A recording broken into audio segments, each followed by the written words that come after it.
What's up, degenerates? It's halftime of TNF, and you know what that means. We're back.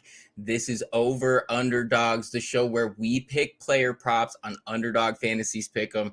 If you want to play along, business as usual, use promo code nonsense for a nice little bonus. Also, as per usual, I'm your host, Mason Cameron, at PFF_Mace on Twitter. And with me, as always, my partner in crime, Vishaal Gupta, at Vishaal_Gupta95. V, how are you doing tonight? I know you got a plane to catch, so we're going to keep this one nice and quick and to the point for you so you can, get on to your weekend. But how are you doing tonight? Doing good. We have a pretty interesting game going on so far. I'm having fun and also kind of enjoying the end of the world with Twitter going down tonight. So just been a blast. Yeah, I saw that. Like, well, what's going on? It's Twitter's Y2K. It's about to crash, and then we're all gonna have to go back to the Stone Age and send ravens and Elon shit. is just doing some crazy Is shit. Is it just a bunch of like Elon memes, or is it like actually like a thing? I think it's a combination of Elon memes and the fact that they can't run a big company like that without any employees. So it's a combination, I guess. But yeah, that's an issue for sure. But I guess we'll see. And again, joining us is Vaughn Moore, IN betting writer at VMoore1724. How you doing tonight, Vaughn? Besides obviously witnessing the end of social media as we know it. I'm great. I can't wait for this podcast because I've been working all day, and this is definitely my break. I love this. Yeah, see, people don't realize that us, writers and analysts, we're the ones who really have it hard, man. We get no bye weeks, none at all. So no, I'm just playing with you guys. But anyway, so we are back at it, and you guys know what we do here. We are playing Underdog Fantasies Pick'em, and we have a little bit of housekeeping to do, get our records out of the way. So we're still doing really well. We're all hitting right above that 50% mark. You, V, Vaughn, you guys are killing it out here. 65% and 68% respectively. V, you actually had your first bad beat of the year this week, which is crazy because that could have put you right up there with another massive number. We've been killing it. And of course, as you guys can all see, we have a ton of wins with insurance, especially if you're playing all of these cards. And if anybody doesn't know, Pick'em Insurance is a great new way to hedge your entry. When you turn insurance on, your potential payouts will be slightly reduced, but you can still win money even if you miss a pick. And we love that. We play it on all of our cards, and we're winning money every week because of it. So we love to see it, and we're back at it again this week. So let's get cracking. And V, why don't you give the good people at home a rundown of your card this week? All right. Let's go ahead and start with Darnell Mooney. Again, we had him last week. That one hit the higher than 43.5 receiving yards this week. It's only 2 yards more, 45.5 receiving yards, and I still like the higher. Again, he's gone over 6 of his last 7 games, hitting this number. The only one where he missed, he had 43 yards 2 weeks ago. So he's right on this number every single time. And he's going up against an Atlanta secondary that's allowing the most passing yards per game this year. Me and Mason have hit that a lot in our versus piece. I'm sure everybody is already aware of this. Atlanta just does not have a good secondary. There'll be plenty of opportunities for Mooney to get this one. He might even get it all in one catch. That's how explosive he can be. Next up, Garrett Wilson, higher than 44.5 receiving yards. He has come up with a nice connection with Zach Wilson recently. He has gone over this number in each of his last 2 games, including having 115 receiving yards against New England when these teams met in week 8. He is averaging he has 16 targets and 14 catches combined in his last 2 games, and he's averaging 12.4 yards per catch. So he's getting plenty of volume, and that volume is efficient volume. Like, it's down the field stuff. So he's playing really well, and Zach Wilson is looking for him a lot. I think this is another pretty easy hire for me. And then finally, I'm just going to round out that trifecta with another wide receiver play on the higher, and I'm taking Terry McLaurin higher than 59.5 receiving yards.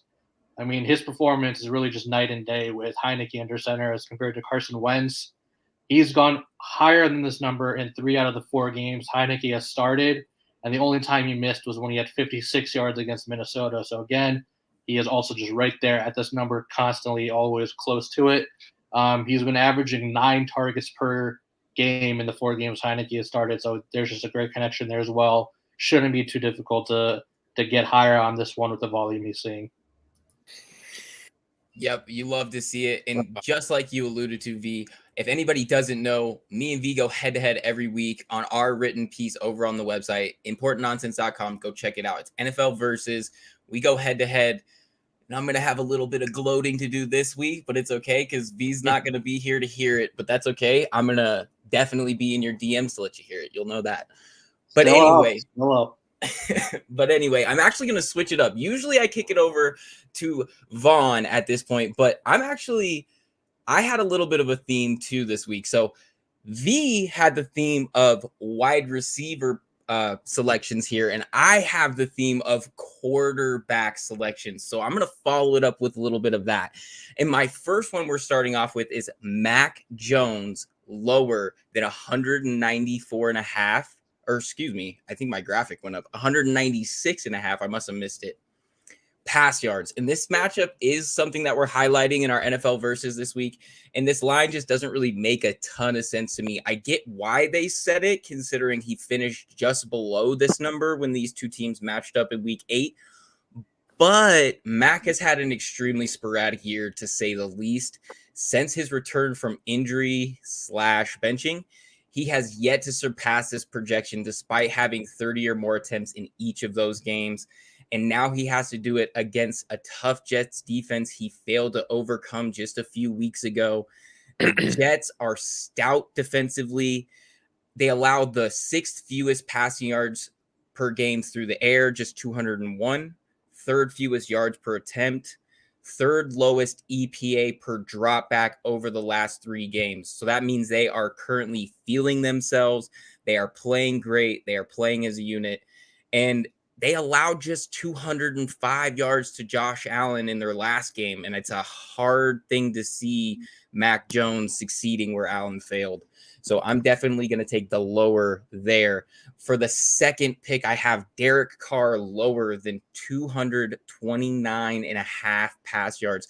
And I nearly got this pick at 245.5, wow. But it was pulled off the board so fast when all the other top sports books kind of started putting up their offerings. Underdog yanked it down from me, and I almost had a steal right there. But I still really like it at 229.5. All the same, it's still a lot of value. Carr and company just haven't lived up to expectations this season. Carr hasn't been great with the ball in his hands.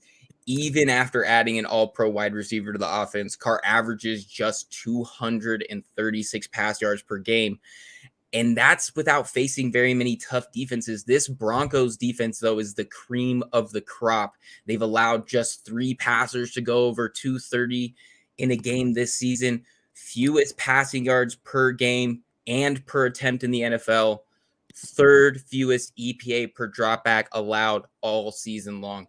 So they play at a high level. They've been doing it all season. It wasn't that long ago that this defense held Carr to just 188 yards on 34 attempts at home.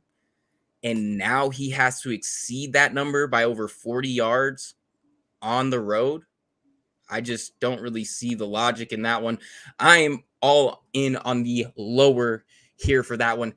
And the final pick of our card here, and V is going to love this one. We were actually going back and forth on this one a little bit. This is the 3rd time in a row we are taking a Justin Fields rushing projection, and we are going higher than 71.5 rush yards. Now, granted, they finally boosted it up on us, V, but I still love the value here. Justin Fields never ceases to amaze. 2 weeks, 2 Fields rushing projections cash. The 3rd time is a charm. But there's more to this analysis than just Justin Fields is fast and athletic. Yes, he's on fire as of late, but this matchup is a great opportunity to take advantage of a bad defense. Like V said, we have taken advantage of this defense all year long, and we're going to keep doing it. Now, on paper, it looks like the Falcons defense is only allowing 89 rush yards the whole season to quarterbacks, not just per game, like all season.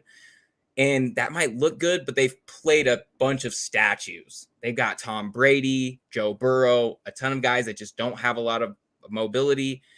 And they have yet to face a passer as athletic as Fields. And he's going to pose a serious problem for them. And the reason why is because they're one of the worst tackling teams in the league. They rank 5th worst in missed tackles this season per PFF.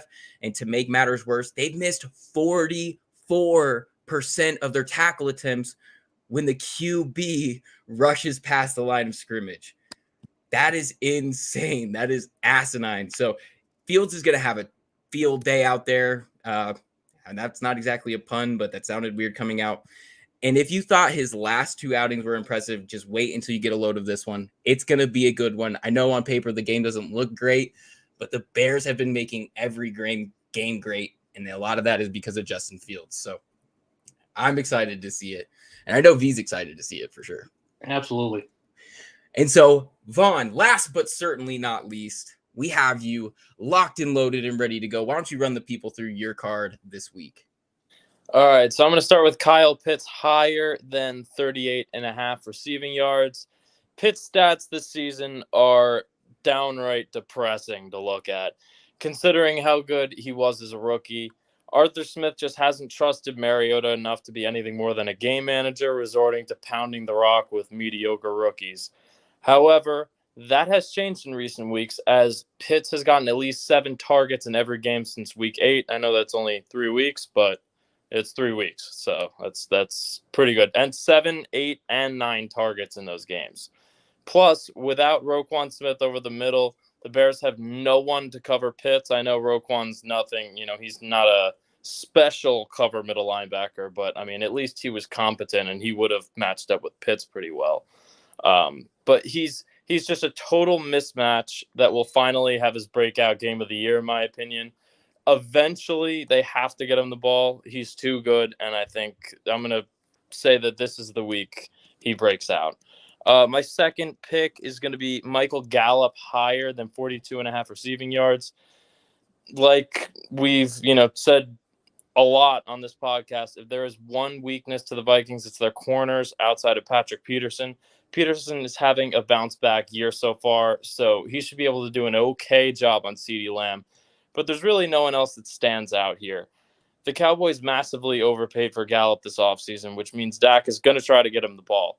Like we've seen with Zeke, Jerry Jones will make sure highly paid players get the ball, even if they aren't that good.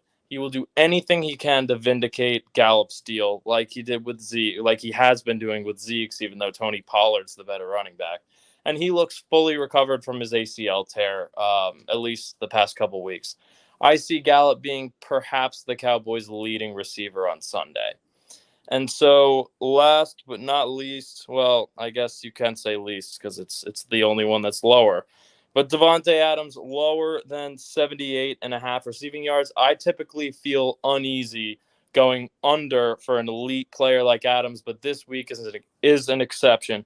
I know Derek Carr has no one else to throw to, but Adams has a horrible matchup this week.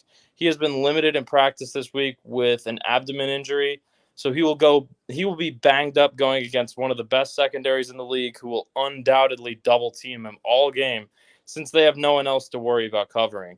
Even against man coverage, he's going to have to face Patrick Surtain, who is arguably the best corner in the game right now. I see Adams having a down game for sure against the Broncos. And you guys know me. I love to hear Raiders slander, so keep it coming. Keep it coming. And so we're going to head right into our locks here real quick. V, why don't you run the people through who you're taking as your lock? I'm going to lock up Darnell Mooney, higher than 45.5 receiving yards. Terrific matchup against an awful Atlanta secondary. And this is just a number that's too low. He constantly goes higher higher than this number every single week. So we got to lock up Darnell Mooney. Makes too much sense. And Vaughn, who are you locking up this week? So, like I project Patrick Surtain to, I am going to lock up Devontae Adams. I just think he's been on a roll recently, but I just think he's banged up.